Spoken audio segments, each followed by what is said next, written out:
Hello बच्चों, कैसे हैं आप सब। आज की इस वीडियो में हम कक्षा 5 विषय हिंदी सप्ताह 28 की वर्कशीट को सॉल्व करेंगे। और आज का जो उपविषय है वो है एशियाई शेर के लिए मीठी गोलियां। क्या आप सोच सकते हैं कौन सी मीठी गोलियां होंगी या किस मीठी गोलियां की बात की जा रही है यहाँ पर।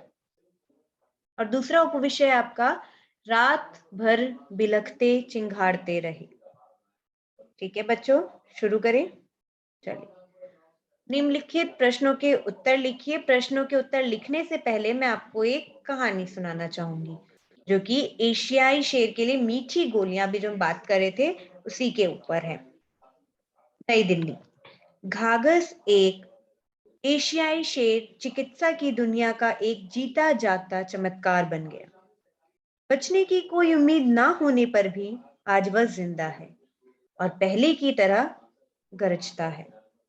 घाघस को अक्टूबर 2004 को दिल्ली के चिड़ियाघर में लाया गया था। वह चिड़ियाघर के माहौल में अच्छी तरह से रम गया था। 15 मार्च को उसने रोज की तरह अपना खाना पूरा नहीं खाया। चिड़ियाघर के डॉक्टरों ने इस बात पर ध्यान देते हुए उसे 3 दिन तक लगातार सुई लगाई, पर इससे उसे कोई फायदा ना हुआ। अब तो उसने खाना खाना एकदम छोड़ ही दिया था और मुंह से लार भी बहने लगी थी। घाघस की गिरती हुई हालत देख उसके खून के नमूने जांच के लिए भेजे गए। हालांकि इस बीच घाघस ने थोड़ा बहुत तो खाना शुरू कर ही दिया था, पर उसकी हालत ठीक नहीं कही जा सकती थी। वह अपने पिछले पैरों से लंगड़ाने भी लगा था और ठीक से खड़ा भी नहीं हो पा रहा था। दिल्ली के चिड़ियाघर के निदेशक डीएन सिंह ने बताया, 1 महीने बाद तो हालत यह हो गई कि घाघस अपने शरीर का पिछला हिस्सा उठाने में असमर्थ हो गया। हमने उसे नियमित रूप से दिए जाने वाले मांस के स्थान पर मटन और चिकन खाने के लिए दिया। खाने में किए बदलाव का असर हुआ और घाघस ने 70-80% तक खाना खाया, जो कि एक अच्छा संकेत था। हालांकि उसकी हालत में कोई सुधार नजर नहीं आ रहा था। घाघस को इलाज के लिए दूसरे विशेष चिकित्सकीय पिंजरे में रखा गया। उसके इलाज में कोई कोताही नहीं बरती जा रही थी। उसके शरीर की भाप से सिकाई भी की जाती थी और जब वह भोजन भी अच्छी तरह से खाने लग गया था, पर हालत उसकी वैसे ही बनी हुई थी। चिड़ियाघर के सभी लोग चिंतित हो गए। हालत ऐसी हो गई थी कि अब दिन गिनने के अलावा कोई चारा न था। घाघस की ये दशा देखकर हमने गुजरात के वन्य जीव विशेषज्ञों से यह सोचकर सलाह लेने का निर्णय किया कि सिंह भारत में सिर्फ गुजरात के गिर जंगलों में पाए जाते हैं। शायद वे ही कोई राह सुझा सके। सिंह ने आगे बताया, गुजरात के प्रमुख वन्य जीव संरक्षक ने उन्हें डॉक्टर के पास भेजा और उनसे संपर्क करने के लिए कहा। घाघस के इलाज की रिपोर्ट देखने के बाद डॉक्टर जानी ने उसे होम्योपैथी दवाइयां देने की सलाह दी। होम्योपैथी इलाज शुरू होने के 2 माह के भीतर ही घाघस की हालत सुधरनी शुरू हो गई और अब वह अपने चारों पैरों पर खड़ा हो पा रहा था। यह बात है 3 अगस्त की, यानी कि पूरे 6 माह वह तकलीफ में रहा। बीमारी की वजह से वह बहुत कमजोर हो गया है, पर हालत में अभी सुधार है। तो ये जो मीठी गोलियों की बात की गई है वो होम्योपैथी दवाई की बात की गई है। आपने देखा होगा कि होम्योपैथी की दवाई छोटी-छोटी गोल-गोल होती है, सफेद कलर की, और वो काफी मीठी लगती है और सबको पसंद भी आती है खाने में। तो जो शेर का इलाज था वो इसी तरीके से किया गया, ये दवाइयां देकर। प्रश्न 1, निम्नलिखित प्रश्नों के उत्तर लिखिए। इनमें कुछ प्रश्न पूछे गए हैं, उसमें आपको उत्तर देना है। किस एशियाई शेर के लिए मीठी गोलियां की बात की जा रही है? तो घाघस एशियाई शेर के लिए मीठी गोलियों की बात की जा रही है। डीएन सिंह कौन है? डीएन सिंह दिल्ली के चिड़ियाघर के निदेशक हैं, यानी कि डायरेक्टर हैं। एशियाई शेर कहाँ कहाँ पाए जाते हैं? एशियाई शेर यानी कि सिंह भारत में सिर्फ गुजरात के गिर जंगलों में पाए जाते हैं। मीठी गोलियों से क्या फायदा हुआ? घाघस को मीठी गोलियां देने के 2 महीने के भीतर उसकी हालत में सुधार आने लगा। अब वह पूरी तरह ठीक है। बाघों और शेरों के आचरण में क्या अंतर होता है? बाघ और शेर यानी कि लॉ एंड टाइगर भी आप सुनते आए हैं, उनमें क्या अंतर होता है? बाघों के शरीर पर काली धारियां होती है, जबकि शेरों के शरीर पर किसी भी तरह की धारियां नहीं होती। बाघ शेरों के मुकाबले ज्यादा लंबे, भारी और ताकतवर होते हैं, जबकि शेर बाघों के मुकाबले ऊंचाई में लंबे होते हैं। बाघ शेरों के मुकाबले ज्यादा चुस्त, फुर्तीले और उग्र होते हैं, जबकि शेरों के बारे में सोचा जाता है कि वो आलसी किस्म के होते हैं।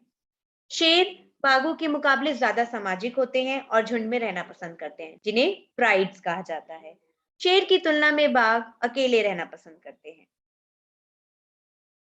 दिए गए शब्दों में से सही शब्द छांटकर एक स्थान की पूर्ति कीजिए।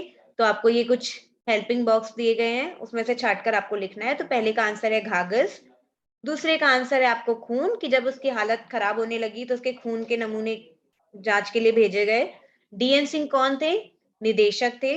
डॉक्टर जॉनी ने कौन सी दवाई दी, कौन सी दवाई देने की सलाह दी? होम्योपैथी।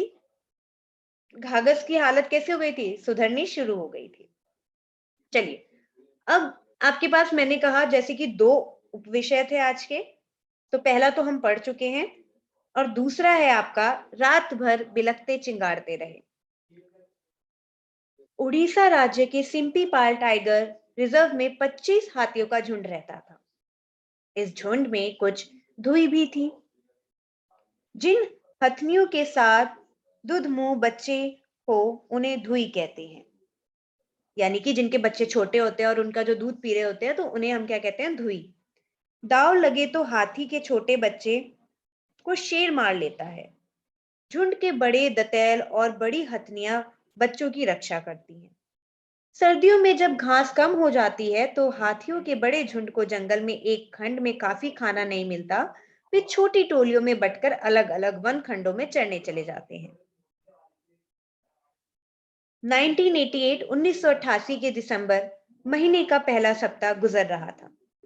उन दिनों सिम्पी पाल जंगलों के हाथी दो टोलियों में बंटकर 12 कमारा तिनहादिया सड़क के साथ चौड़े में चर रहे थे। एक धुई 2 साल का बच्चा था। झुंड में सबसे छोटा वही था। वह माँ का दूध चूंघता था। इस बच्चे ने जंगल की घास पत्ती को मुंह लगाना शुरू कर दिया था।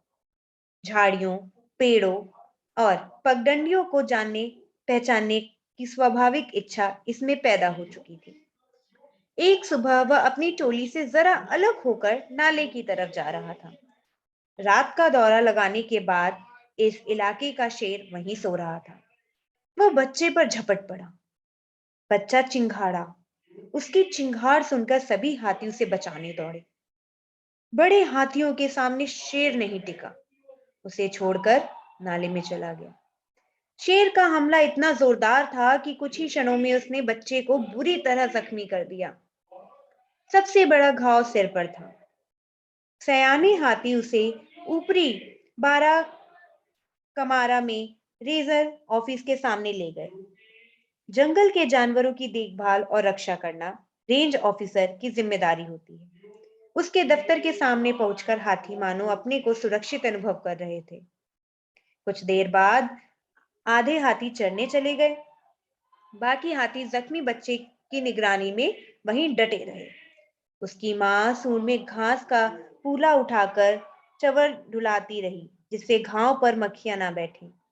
उसकी आंखों से आंसुओं की धारा टपक रही थी। बच्चा इतना जख्मी हो गया था कि दूध नहीं चूम सकता था। जंगल में जानवरों के छोटे मोटे घाव प्रकृति खुद ठीक कर दिया करती है, पर इस बच्चे के घाव जानलेवा थे। अगले दिन उसने दम तोड़ दिया। मरने की खबर मिलते ही चरने के लिए गए हुए हाथी लौट आए। रेंजर ऑफिस के सामने सभी शोक सभा में शामिल हो गए। शव को घेरकर सारी रात वही खड़े रहे। उनकी आंखें आंसू बहाती रही। वे चिंघाड़ते, रोते और बिलखते रहे। ये कहानी रमेश बेदी द्वारा लिखी गई है। तो ये थी आपकी कहानी। नीचे दिए गए चित्र को देखकर हाथियों के बारे में आपको 5 वाक्य लिखने हैं। तो कुछ ऐसा।